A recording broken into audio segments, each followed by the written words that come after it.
In your statement, you said that you and the FBI leadership team decided not to discuss the president's actions with Attorney General Sessions, even though he had not recused himself. What was it about the Attorney General's own interactions with the Russians or his behavior with regard to the investigation that would have led the entire leadership of the FBI to make this decision? Our judgment, as I recall, was that he was very close to and inevitably going to recuse himself for a variety of reasons. We also were aware of facts that I can't discuss in an open setting that would make his continued engagement in a Russia-related investigation problematic. Good morning and welcome to AM Joy. That exchange between Democratic Senator Ron Wyden and Jim Comey didn't seem like the most significant thing to come out of Comey's damning testimony about the events that led to his firing. But the announcement on Saturday that Attorney General Jeff Sessions will testify before the Senate Intelligence Committee this week puts that moment in a new light. Even more so given reports that in the closed-door hearing after Comey's public testimony, the former FBI director confirmed that intelligence suggests a possible third undisclosed meeting between Russian Ambassador Sergei Kislyak and then Senator Sessions in April of 2016. Sessions recused himself from the FBI's investigation into the 2016 election after it emerged that he met Kislyak twice last year, despite testifying that he had not had any contact with Russian officials. Sessions' recusal reportedly caused a lot of tension between him and his boss, Donald Trump, even reportedly leading to the Attorney General offering to resign. Now, this comes after a dramatic week in Washington, topped off by Trump's own public offer to testify under oath to tell his version of events surrounding Comey's firing. But with the Attorney General in the spotlight, the biggest questions now are what will Sessions say, and will Donald Trump stand by one of his earliest political allies? Joining me now is Ted Lieu, Democratic Congressman from California. So let's start with the question, Congressman, of whether or not you expect Sessions' testimony to be public, or do you think it is definitely going to happen at all? I urge Sessions' testimony to be public. He canceled public hearings before the Senate, House, and Appropriations Committees. He is now going to testify in the Senate Intelligence Committee. That's scheduled to be closed. I urge that it be open. And this morning, Dianne Feinstein was on CNN. Senator Dianne Feinstein was on CNN. And this was her comments about whether or not she expects that testimony to happen. There's an interesting wrinkle in it because she's questioning which committee actually has jurisdiction to talk to him at all. Take a listen. He's going to testify on Tuesday before the Intelligence Committee. Is that going to happen, and is that going to be public? Don't know whether it will happen, don't know whether it's going to be public, and I challenge the jurisdiction to some extent. I'm on both committees, as you know. Judiciary and Intelligence. And, yes, and I believe that the Judiciary Committee has the oversight responsibility for the Justice Department. And so, Congressman, if there's now a question about which committee actually has jurisdiction over Sessions, he is obviously, oversight is provided by the Judiciary Committee. Do you think that the delay caused by those questions could mean that we won't hear from from Jeff Sessions? It's possible. I think the most important point is not which committee he testifies in, but that it's open so the American people can see what he's saying. And let me just take a step back. I don't even know why he is still Attorney General. He lied before Congress in order to get confirmed. That's a perjury charge. He also lied on his security clearance forms about his Russian meetings. Those are false official statements. He should have resigned months ago. And are you officially then calling for Sessions to resign? Absolutely. I've been calling for him to resign for months. Kamala Harris has been calling for him to resign. Leader Pelosi has been calling for him to resign. He needs to step down. And let's move on to his boss, to Donald Trump. He said quite boldly in his press conference on Thursday that he would 100% be willing to testify himself under oath about Jim Comey. Do you think that he should be subpoenaed and called to testify before Congress? I do. So this morning, President Trump tweeted that James Comey was cowardly. I thought James Comey showed a lot of courage in testifying under oath before Congress in an open hearing. I urge the president to show that same courage and testify under oath before Congress in an open hearing. And we're going to hopefully try to get that tweet up later because, yes, Donald Trump was up early this morning, as he loves to do, and tweeting directly about Jim Comey. In continuing to talk about Comey, do you feel that Donald Trump is actually building the case against himself? There's that tweet right there. I believe James Comey leaks will be far more prevalent than anyone ever thought possible. And then he puts in totally illegal question mark, very cowardly. That's a tweet you were just referring to. Sir, in your view, is that obstruction of justice? Because the question has been, are the sort of targeting of Jim Comey on Twitter, is that obstruction or maybe tampering with a witness? If President Trump is trying to get James Comey to stop talking, then yes, that could be obstruction of justice. And keep in mind, these are not leaks. A private citizen can disclose unclassified conversations today, yesterday, tomorrow. James Comey, like other prior administration officials, can write an entire book about unclassified conversations he had with the president. These are not leaks. Thank you very much, Congressman Ted Lieu. Appreciate your time. Thank you. Let's bring in my panel. Paul Butler, professor of law at Georgetown Law School. E.J. Dionne, Washington Post columnist and senior fellow at the Brookings Institution. Thank you. Jennifer Rubin, opinion writer at the Washington Post. And Caton Dawson, Republican strategist. Paul, I'm going to come right to you. You heard the congressman say Jeff Sessions lied to get confirmed, which he said is perjury in his view. And he also did not disclose on the forms he used to get a security clearance that he met with the Russians. And we now know, and this is cut one for my producers, that there were at least 3 meetings in April of 2016, in July of 2016, and in September of 2016, this third one that's been acknowledged by Jeff Sessions. In your view, has Jeff Sessions committed either perjury or a crime in terms of not disclosing his meetings?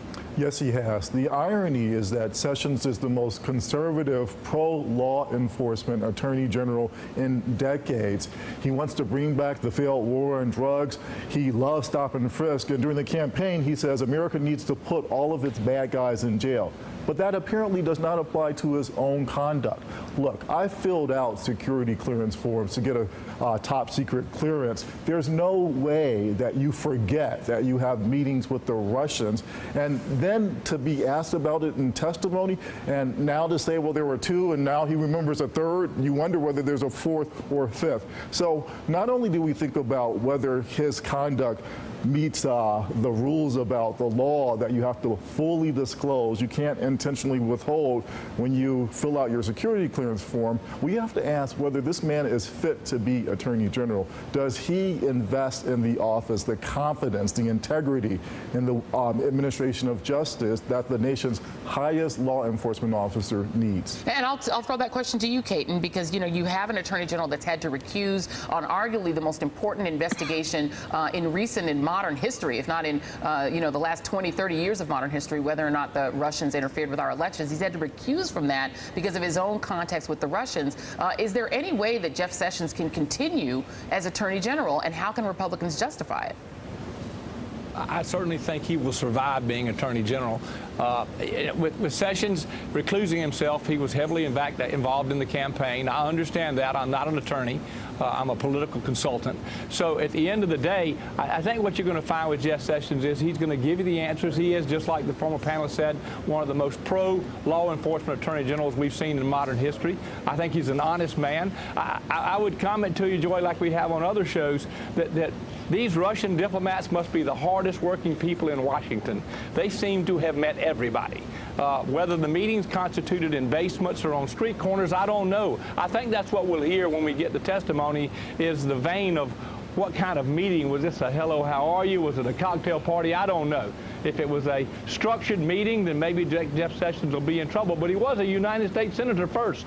So I don't think it's his responsibility in these casual settings, but that I understand is where they have met these people, these 2 ambassadors or diplomats. So I'm a reserved judgment, but I certainly don't think it's time for Jeff Sessions or the or the public to call for his head and resignation. Well, it's certainly his responsibility to disclose them if he's asked directly about foreign meetings, if he's trying to become Attorney General and not just a senator. But I want to make sure that we also talk about Donald Trump himself, because he's the other sort of potential star witness. And as one column pointed out, he could actually get greater ratings than Jim Comey. That might be an additional inducement for him to testify.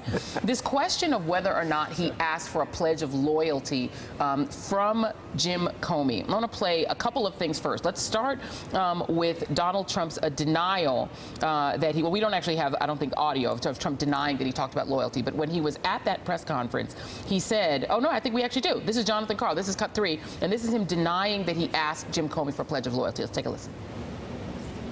And did he ask for a pledge of loyalty from you? That's another thing he said. No, he did not. So he said those things under oath. Would you be willing to speak under oath to give your version of those events? 100%. I didn't say under oath. I hardly know the man. I'm not going to say, I want you to pledge allegiance. Who would do that? Who would ask a man to pledge allegiance under oath? I mean, think of it. I hardly know the man. Well, EJ, it turns out who would ask a man for a pledge of allegiance? It turns out it's Donald Trump. I want to play for you 1992, and this was a great find by a Twitter citizen about Donald Trump in 1992 on the Charlie Rose Show, talking about his views on loyalty. Take a listen. If given the opportunity, I will get even with some people that were disloyal to me. I mean, I had a group of people that were disloyal. But how do you define disloyalty? They didn't come to my aid. Well, what did they do? They turned their back on you? No, but they didn't do small things that would have helped. They didn't do large things. Give me one example. EJ, the thing that's fascinating about that is he says what he defines disloyalty as is not coming to his aid, not doing small things that would have helped. At least if you believe Jim Comey's really extensive pre-testimony proffer, Donald Trump was essentially asking him to do things that would help him out politically, that he was asking potentially Mike Rogers and Dan Coats to do things that would help out a little bit. Does that to you sort of suggest that Donald Trump is of the character that he would demand loyalty from an FBI director? Absolutely. I mean, when somebody quotes somebody else, you listen and say, does that sound like the person they're quoting? The person Jim Comey quoted sounded like Donald Trump. That's number one. Number two, we have a history here. No matter how angry Democrats were at Comey about Clinton, no matter how angry Republicans were at him during the Bush years, everybody sees Jim Comey as somebody who tells the truth. On the other side, you have these denials from Donald Trump, and we have a history there, too. It's a history, number one, of not telling the truth, of outright lying at times, but number two, this promise to go under oath. He regularly says, oh, I will do that in the future, or in 3 weeks, I will produce this proof. And he never does it. That's why he should be challenged as soon as possible. Given a venue, say, Mr. President, you want to go under oath to deny what Comey said? Here's your chance. Go to it. And then let's see what he does. Yeah, and Jennifer, you know, to DJ's point about Trump's history in terms of his truthfulness and veracity, there is a Washington Post article that talked about a 2007 lawsuit that he filed against a reporter who wrote a story he didn't like. He sued that reporter, accusing him of being reckless and dishonest in a book that raised questions about Trump's net worth. The lawyers confronted the mogul with his past statements and with his company's internal documents, which often showed those statements had been incorrect or invented. And they caught him 30 times lying in those depositions. Your thoughts, Jennifer? He is a liar. I think that came through loud and clear from Mr. Comey. And as the other guests have said, it's not just Comey who's going to confirm that. He's going to have had similar conversations asking, for example, to drop or let Flynn go. Trump has also denied that sort of conversation. So I think this is probably the easiest man to impeach because he not only has a record, but his lies are so, you know, frankly absurd. I do want to add something about Jeff Sessions, though. There are two things that he did during this investigation that in and of themselves deserve his resignation. One is he recused himself. He came back into an investigation that he said he wouldn't touch when he fired or helped to fire Jim Comey. That was clearly covered by his recusal, and it was totally inappropriate. And the next is that he failed to intervene, as Comey, in essence, asked him to do when he was asked, don't leave me in a room with that man. So he failed in his fundamental duty to protect the FBI director, to ensure that the president wasn't behaving in improper and perhaps illegal ways. I have never seen a record in this short of time of a attorney general who's been this derelict. And, you know, then, Paul Butler, then I would turn to you and say that if, in fact, we, let's say, stipulate that Jeff Sessions did something wrong, you know, maybe even illegal in terms of perjury or in terms of lying on his security forms, who would enforce that? He's the Attorney General. Yeah, that's right. So, you know, this could come under the purview of Bob Mueller and the special counsel. But right now, the Senate Intelligence Committee has the opportunity to ask some questions. He has to tell the truth, the whole truth, nothing but the truth.